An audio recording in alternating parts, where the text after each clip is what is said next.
All right, I got one. And I'm just going on memory again here. I want to talk about marijuana. And let me start off by telling you, I don't smoke weed. I've tried it many times in my life, and I always am the guy who's freaking out, thinking everyone's staring at me, over paranoid, never tried it.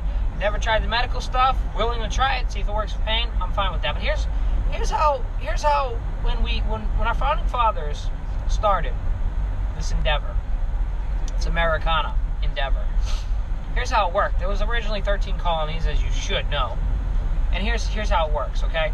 So the government sits on top and is in charge of, governmental stuff and foreign trade and all that stuff. But the states, the colonies, the original 13 colonies, and then they're in the rest of them, state rights. Let me explain this to you, how this works. Okay, so you have a constitution, right? That's the law of the land. And then states have their right, as a state, to have their own state government and run shit their own way, as long as it doesn't, infringe on our constitution. That's what state rights is all about. So let me give you an example. We'll use some of the original 13 colonies for this. So say you got a state, Massachusetts, and you got a state, Rhode Island. They're both under the United States government, and the United States government has laws, rules. And Massachusetts says, hey, I want to, give me an example. I want to ban red cars. We don't like red cars. Well, technically, that's the state's right. The state's government, for whatever reason, can say, we don't want red cars, and boom, that's fine. Government can't step in on that. Why? Because that's called states' rights. Now, Massachusetts, after they ban their red cars, they say, okay, we don't want people to protest anything. Wait a second, state, Massachusetts. That's an infringement on our First Amendment right. First Amendment, free speech, freedom of press, freedom of religion.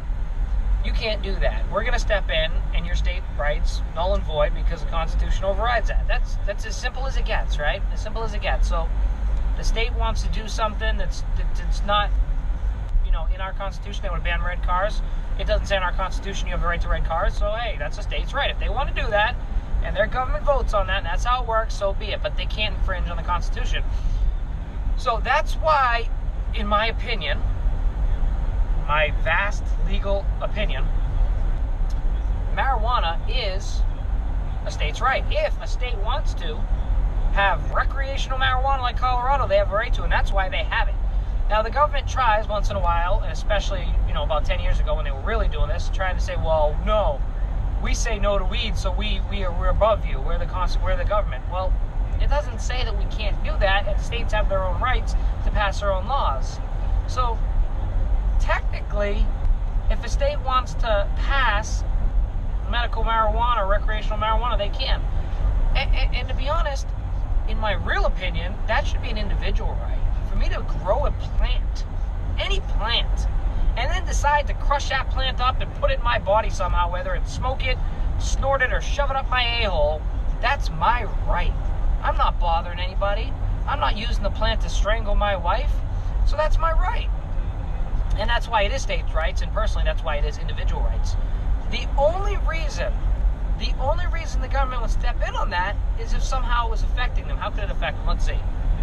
Well, if we pass it, we can get a whole shit ton of tax money off it. That's a good idea. But if we keep it illegal, and maybe our secret shadow government is actually the one partaking and selling it, making real money, that's what's really going on here, okay? That's what's really going on. I think the government wants these drugs banned because they make money off it. How do they make money off it? Look it up. CIA themselves have smuggled drugs into this country and sold them to make money for their shadow government. Don't believe me? Look it up. It is there. It is true. It is in history, and if it's happened before, it's happening now. But being a smart government that we should have at some point, I think they should, again, let states have the rights to pass this. Just tax the shit out of it like they do cigarettes. I mean, look at cigarettes. Look at tobacco. Can you imagine if one day they said, okay, can't grow tobacco, it's illegal. And if you do, we're going to raid you with the DEA. And the states don't have the right to sell it. And cigarettes are outlawed. It would just be like Prohibition. What happened during Prohibition? They banned alcohol. How'd that go for them? That created one of the biggest, most notorious organized crime syndicates in the world, thanks to Prohibition. So, I mean, it's the same thing. These drugs that are illegal, marijuana, cocaine, heroin, whatever, being banned, all it does, I mean, people are still going to get it, right? People are still going to do it. People are going to do what they want. All it does is it creates these syndicates, these crime syndicates, and it perpetrates more people getting locked up. And then that's another thing. Why would the government want people locked up? Why do we have the most incarcerated people per capita in the world? Why is that? Well, maybe because our prison systems are privatized and they make money off it. It's all about the dollar, man. Look, any detective will tell you how crimes work, right? There's only a few types of motives when it comes to crimes. Like emotions, right? I killed my wife because I caught her cheating on me. Emotions.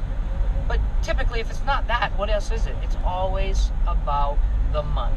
It's always about money. Some way, somehow, it boils down to money.